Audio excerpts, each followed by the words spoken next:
তোমরা যদি ভাত, রুটি, পরোটার সঙ্গে আচার খেতে পছন্দ করো, তাহলে আজকের রেসিপিটা কিন্তু একদম তোমাদের জন্য। তো আজকে আমি তোমাদের সঙ্গে শেয়ার করতে চলেছি কাঁচা লঙ্কার আচার। তো যেটা বানাতে খুবই কম সময় লাগবে এবং ঘরোয়া উপকরণ দিয়ে তোমরা বানিয়ে ফেলতে পারবে এবং যেটা হবে ভীষণই সুস্বাদু। তাহলে চলো কথা না বাড়িয়ে সরাসরি চলে যাই রেসিপিতে।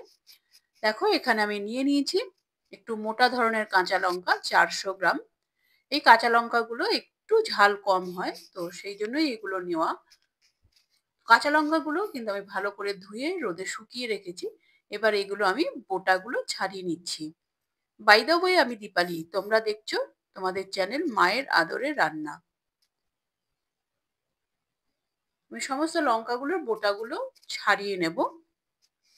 তোমরা রেসিপিটি দেখতে দেখতে চ্যানেলে যারা নতুন এসছো চ্যানেলটিকে সাবস্ক্রাইব করে বেল আইকনটি প্রেস করে রাখো, যেন পরবর্তী নোটিফিকেশন সবার আগে তোমার কাছে পৌঁছায়। দেখো আমাদের সমস্ত লঙ্কার কিন্তু বোটাগুলো ছাড়ানো হয়ে গেছে। এবার আমি এগুলো মাঝখান থেকে কাঁচির সাহায্যে চিড়ে নিচ্ছি। তোমরা চাইলে ছুরি বা বটির সাহায্যেও করতে পারো। তো সেক্ষেত্রে হাতের টাচ একটু বেশি হওয়ার সম্ভাবনা, তো কারো হাত সেন্সিটিভ হলে সেক্ষেত্রে হাত জ্বালা করার সম্ভাবনা থাকে। তো কাঁচি দিয়ে সেই সম্ভাবনাটা কিন্তু অনেকটাই কম। দেখতেই পাচ্ছ টাচ, মানে ঝালের দিকটা টাচ প্রায় হচ্ছেই না বলতে গেলে। তো কাঁচি দিয়ে এইভাবে আমি সমস্ত লঙ্কাগুলোকে চিড়ে নিচ্ছি। তোমরা কিন্তু রেসিপিটি অবশ্যই ট্রাই করবে। যারা আচার খেতে ভালোবাসো তারা তো করবেই, যারা ভালো না বাসো তারা যদি এটা একবার খাও তাহলে কিন্তু এর প্রেমে একদম পড়ে যাবে। তো দেখো আমাদের কাঁচা লঙ্কা চিরা হয়ে গেছে। এর মধ্যে আমি দিয়ে দিলাম স্বাদ মতন নুন। স্বাদ মতো নয়, স্বাদ মতনের থেকে একটু বেশি দিতে হবে। তো 2.5 চামচ আমি সাদা নুন দিয়েছি এবং 1 চামচ বিট নুন দিয়ে ভালো করে কিন্তু লঙ্কার সঙ্গে মিশিয়ে নিলাম। এর মধ্যে এবার দিয়ে দেবো 100 ml ভিনিগার। তোমরা চাইলে পাতিলেবুও ব্যবহার করতে পারো। তো আমি এখানে ভিনিগারটাই দিলাম। ভিনিগার দিয়ে আমি লঙ্কার সঙ্গে ভালো করে মিশিয়ে নিচ্ছি। এই লঙ্কার আচার কিন্তু ভাত, রুটি, পরোটা সবার সঙ্গেই কিন্তু দুর্দান্ত লাগবে এবং অবশ্যই খিচুড়ির সঙ্গেও খুবই ভালো লাগে। তোমরা কিন্তু অবশ্যই ট্রাই করতে পারো। তো দেখো এবার আমি একটা ভাজা মসলা বানিয়ে নেবো। এর মধ্যে আমি দিয়ে দিলাম 2.5 চামচ গোটা মৌরি, 1 চামচ মেথি এবং 1/2 চামচ গোলমরিচ। এটা আমি শুকনো খোলায় একটু সামান্য সেঁকে নেব বলতে পারো। পুরোটা ভাজবো না, সেঁকে নেব যাতে মসলার যে একটা ময়েশ্চার থাকে সেই ময়েশ্চারটা না থাকে। তো সেই জন্যই সেঁকে নেওয়া। দেখো আমাদের মসলাটা কিন্তু সেঁকা হয়ে গেছে। এবার আমি এটাকে নামিয়ে ঠান্ডা করে মিক্সিতে আমি গুঁড়ো করে নেব। এবার এই ফ্রাই প্যানে আমি এর মধ্যে গরম করে নিচ্ছি 150 ml সর্ষের তেল। সর্ষের তেল মানে ধোঁয়া ওঠা পর্যন্ত কিন্তু আমাদের তেলটাকে ভালো করে গরম করে নিতে হবে। দেখো তেলটা কিন্তু আমাদের গরম হয়ে গেছে। এবার আমি এটাকে ঠান্ডা করে নেব তেলটাকে। তারপর আমি এটাকে ব্যবহার করব। দেখো এবার এদিকে আমাদের মসলাটাও কিন্তু ঠান্ডা হয়ে গেছে। এবার আমি মিক্সির জারের মধ্যে দিয়ে দিচ্ছি। এবার আর কি কি দিচ্ছি দেখে নাও। এবার এর মধ্যে দিয়ে দিচ্ছি হলুদ সর্ষে 2.5 চামচ এবং হলুদ সর্ষে দিয়ে আমি ভালো করে কিন্তু গুঁড়ো করে নিলাম। গুঁড়োটা কিন্তু একদম ফাইন গুঁড়ো হবে না, একটু দানাদার গুঁড়ো হবে, তাহলেই কিন্তু খেতে ভালো লাগবে। দেখতেই পাচ্ছ এর টেক্সচারটা।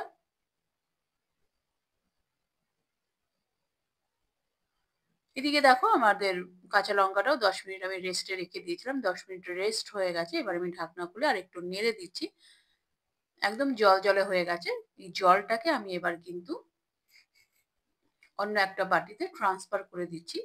পরে কিন্তু এটাকে আমি পরে কাজে লাগাবো। কিন্তু এখন এই জলটা থাকলে একটু অসুবিধা হতে পারে। সেই জন্য এটাকে সরিয়ে নেওয়া।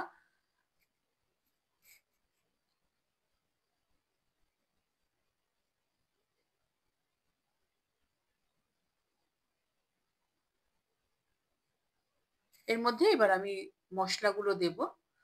এর মধ্যে দিয়ে দিলাম 1 চামচ হলুদ গুঁড়ো, 1 চামচ কাশ্মীরি লঙ্কার গুঁড়ো এবং মিক্সিতে যে আমি গুঁড়ো করে রেখেছিলাম সেখান থেকেই আমি কিছুটা এর মধ্যে দিয়ে দিচ্ছি। একবারেই সব দেব না। 2 চামচ আমি দিয়ে দিলাম। দিয়ে আমি ভালো করে লঙ্কার সাথে মিশিয়ে নেব। ওই জলটা থাকলে কি হতো, লঙ্কার মধ্যে মসলার কোটিংটা কিন্তু বসতো না। সেটা কিন্তু একদমই নিচে চলে যেত মশলাটা জলের সঙ্গে। তো সেই জন্যই জলটাকে সরিয়ে নেওয়া, যাতে মশলার কোটিংটা লঙ্কার গায়ে ভালোভাবে হয়ে যায়। এরপরে আমি বাকি মশলাটাও দিয়ে দিলাম লঙ্কার মধ্যে। তো সেটা দিয়ে আমি ভালো করে লঙ্কার সঙ্গে মিশিয়ে নিচ্ছি। তোমরা রেসিপিটি কোথা থেকে দেখছো সেটা অবশ্যই জানাবে। যদি ফেসবুক পেজ থেকে দেখে থাকো তাহলে পেজটিকে অবশ্যই ফলো করার অনুরোধ থাকলো। মশলাটাকে আমি ভালো করে মিশিয়ে নিলাম। আমার মনে হচ্ছিল একটু হলুদ গুঁড়ো কম লাগছে, তো একটু হলুদ গুঁড়ো দিলাম এবং 1/2 চামচ আমি এর মধ্যে দিয়ে দিলাম হিং। হিং দিয়ে ভালো করে মিশিয়ে নিচ্ছি 2 চামচের সাহায্যে। তাহলে ভালো মিশবে, মশলার কোটিংটা ভালো হবে। দেখতেই পাচ্ছ মশলার কোটিংটা কত সুন্দর হয়েছে লঙ্কার গায়ে।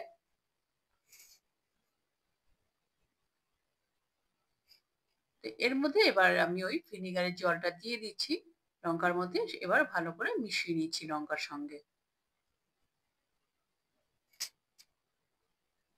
আমি আরেকটু কাশ্মীরি লঙ্কার গুঁড়ো দিয়ে দিলাম, মনে হচ্ছিল যেন একটু কম কম। তো সেই জন্য আরেকটু কাশ্মীরি লঙ্কার গুঁড়ো দিয়ে ভালো করে মিশিয়ে নিলাম। দেখতেই পাচ্ছ আমাদের মশলার কোটিং কিন্তু হয়ে গেছে।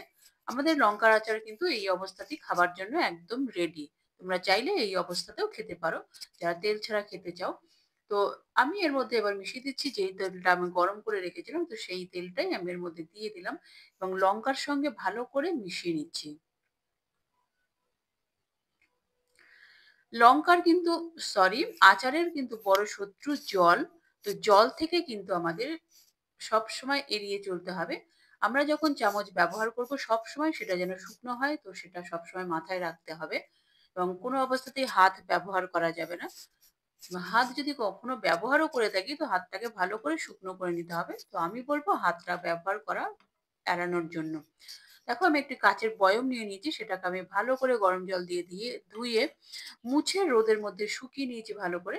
তো এর মধ্যে আমি এবারে আচারটাকে ট্রান্সফার করে দিচ্ছি এয়ার টাইট কন্টেনার।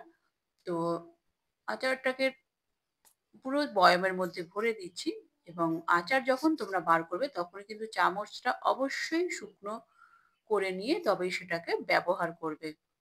এবং আচার করার সময় লঙ্কা যে আমরা ধুলাম বা ব্যবহার করলাম, তো তখনও কিন্তু লঙ্কাটাকে ভালো করে শুকিয়ে নিতে হবে আমাদের। কোনো অবস্থাতেই জল থাকা চলবে না, তাহলে কিন্তু এক ফোঁটা জলই কিন্তু আচারটাকে খারাপ করে দেওয়ার জন্য যথেষ্ট। আমাদের লঙ্কার আচার কিন্তু রেডি। তোমরা রেসিপিটি ট্রাই করতে থাকো। ভালো করে ভালো লাগলে লাইক করে দিও এবং তোমার প্রিয়জনদের সঙ্গে প্রচুর প্রচুর প্রচুর শেয়ার করো। পরবর্তী এপিসোডে আবার দেখা হবে। ততক্ষণের জন্য নমস্কার, ধন্যবাদ।